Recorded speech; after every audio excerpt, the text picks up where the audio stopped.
Namaskar bachcho. I hope you all are well. So student, in our last video I told you about the system software, means a part of software. Software is broadly classified into two groups, system software and application software. So today I am going to tell you about application software. As bachcho name indicate that application software. Application means for a specific purpose. As definition said that application software are those जो कि एक specific purpose को पूरा करने के लिए बनाए जाते हैं. एप्लीकेशन सॉफ्टवेयर बच्चों आपके कंप्यूटर में हो या ना हो कोई फ़र्क नहीं पड़ता. सिर्फ इतना सा फ़र्क पड़ता है कि जिस पर्टिकुलर एप्लीकेशन के लिए उनको बनाया गया है वो एप्लीकेशन आपका कंप्लीट नहीं हो पाएगा. जैसे VLC media player.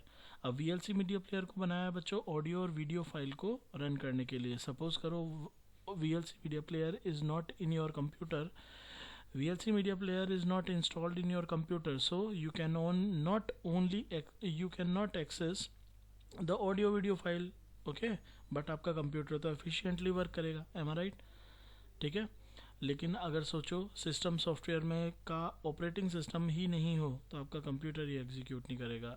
Okay, so it is to be require that कि हमारे कंप्यूटर में operating system kind of system software must be installed, but application software एक स्पेसिफिक पर्पस को पूरा करने के लिए बनाए जाते हैं. ओके, एप्लीकेशन सॉफ्टवेयर बच्चों कोई एक सिंगल प्रोग्राम भी हो सकता है या मल्टीपल पैकेज प्रोग्राम भी हो सकते हैं.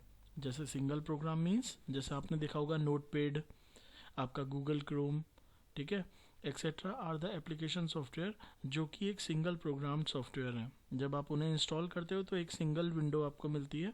ठीक है, जबकि कुछ ऐसे सॉफ्टवेयर भी होते हैं बच्चों एप्लीकेशन सॉफ्टवेयर जो पैकेज्ड की फॉर्म में आते हैं. कलेक्शन ऑफ सॉफ्टवेयर होते हैं जो आपस में पैकेज बनकर आते हैं. जैसे MS ऑफिस.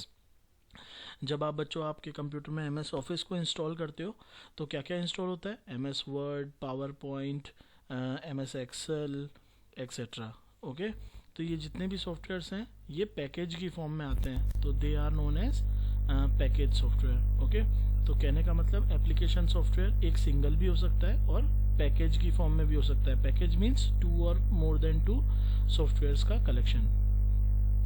ये ईदर भी सिंगल हो और भी पैकेज्ड हो, एक स्पेसिफिक पर्पस को पूरा करने के लिए बनाए जाते हैं. ठीक है, now feature of application software like it is close to the user, as user की specific requirement को पूरा कर रहे हैं. डिज़ाइनिंग इनकी ईजी होती है, इंटरेक्टिव होते हैं, स्लो इन स्पीड होती है रादर देन OS के. Generally written in high level language. मैंने आपको कल बताया था बच्चों एक असेंबली लैंग्वेज थी जो कि बहुत ही लो लेवल लैंग्वेज थी जो आसानी से समझ में नहीं आती थी, बट बाद में प्रोग्रामिंग लैंग्वेज जैसे जैसे इंक्रीज होती गई, यूज़र के फ्रेंडली होती गई, इट बिकम हाई लैंग्वेज.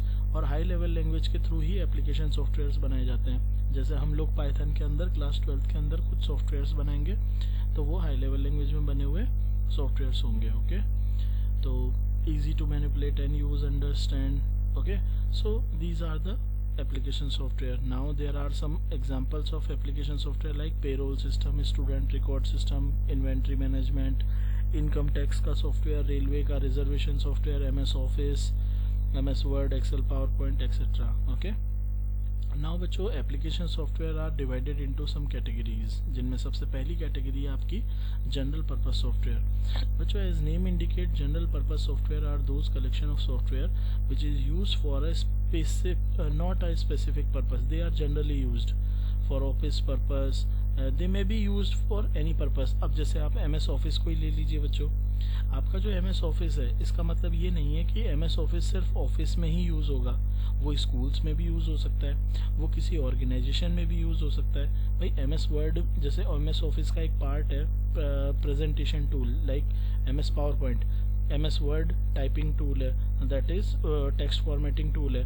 अब टेक्स्ट फॉर्मेटिंग और प्रेजेंटेशन सिर्फ ऑफिस में ही होता है क्या? Obviously no, it can be anywhere. तो हो सकता है रेलवे में, रेलवे के डिपार्टमेंट में हो सकता है, एयरपोर्ट पे हो सकता है स्कूल्स के अंदर हो.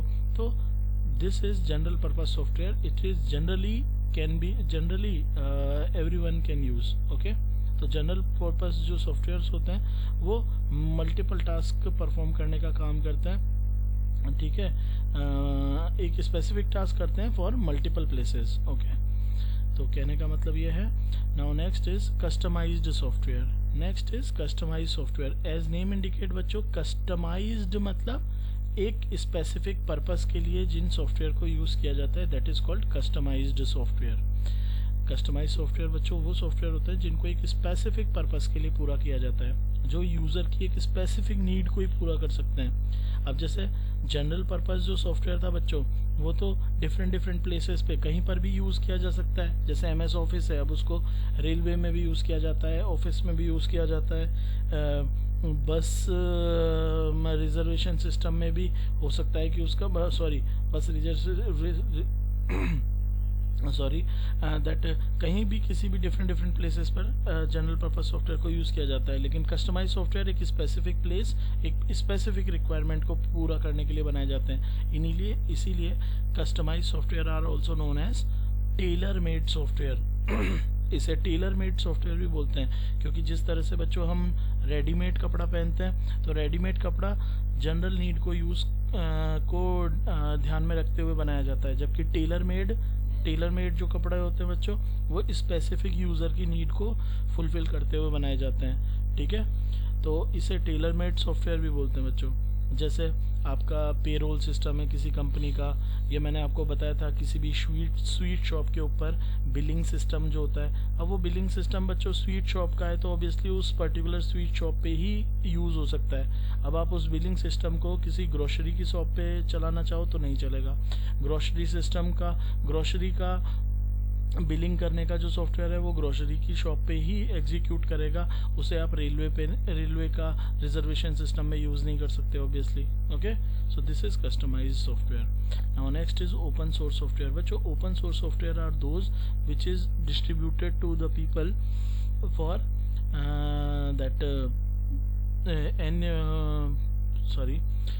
open source software are those in which any software that distributed with the source code available for modification। यानी जैसे सपोज करो एक पर्टिकुलर कंपनी ने एक सॉफ्टवेयर बनाया, तो उस सॉफ्टवेयर को बना के वो पब्लिक को ओपनली उसे डिस्ट्रीब्यूट करती है, ताकि anyone can modify them, anyone can redistribute them, anyone can freely access them or maybe charge in the name of development। Okay, ये बच्चों इसलिए किया जाता है ताकि यूज़र्स को आसानी से, जो लोग सॉफ्टवेयर्स को खरीद नहीं सकते, जो बड़ी बड़ी कंपनियां प्रोप्राइटरी बेस्ड सॉफ्टवेयर बनाती है, उनको अगर कोई खरीद नहीं पाता, तो वो ओपन सोर्स सॉफ्टवेयर्स की यूज से पर्टिकुलर अपने वर्क को कर सकता है। ठीक है, और अपने अकॉर्डिंग उसमें मॉडिफिकेशन भी कर सकता है, और विदाउट एनी लाइसेंस रेस्ट्रिक्शन वो किसी को भी डिस्ट्रीब्यूट भी कर सकते हैं अपन। ओके, ओपन सोर्स सॉफ्टवेयर कहलाते हैं, जैसे लिनक्स हो गया। ठीक है, हमारी जावा भी ऑपरेटिंग सिस्टम, जावन भी ओपन सोर्स से लैंग्वेज है, उसी तरह से मोजिला फायरफॉक्स वगैरह ये सब। ठीक है, now next is proprietary software. Proprietary नाम से पता पड़ रहा है बेटा, it is the property of any specific organisation और एन इंडिविजुअल।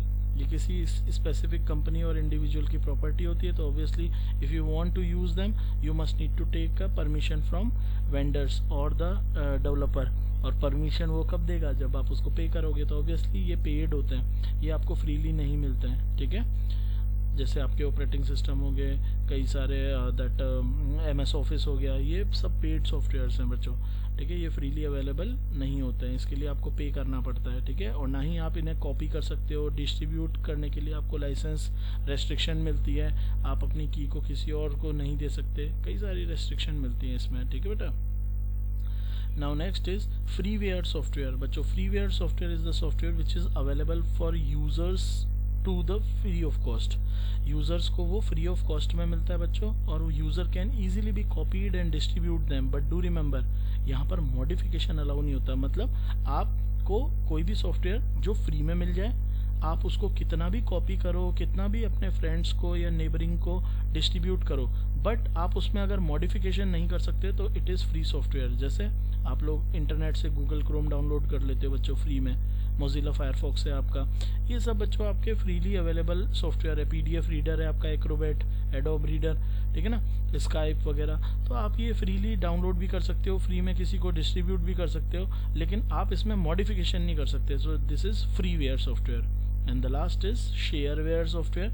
बच्चों शेयरवेयर नाम से ही पता पड़ रहा है ये शेयर करने के लिए ही होते हैं, लेकिन जिस तरह से आपने देखा होगा कंपनी जब एक नया नया प्रोडक्ट बनाती है तो स्टार्टिंग में तो उसे फ्री में लोगों को देती है ताकि लोग बाग उसको ट्रायल कर सकें और बाद में उसके लिए पे करवाती है। तो शेयरवेयर बिल्कुल वैसा ही है बच्चों, ये वो सॉफ्टवेयर होते हैं जो स्टार्टिंग में ट्रायल बेसिस पीपल को प्रोवाइड किए जाते हैं।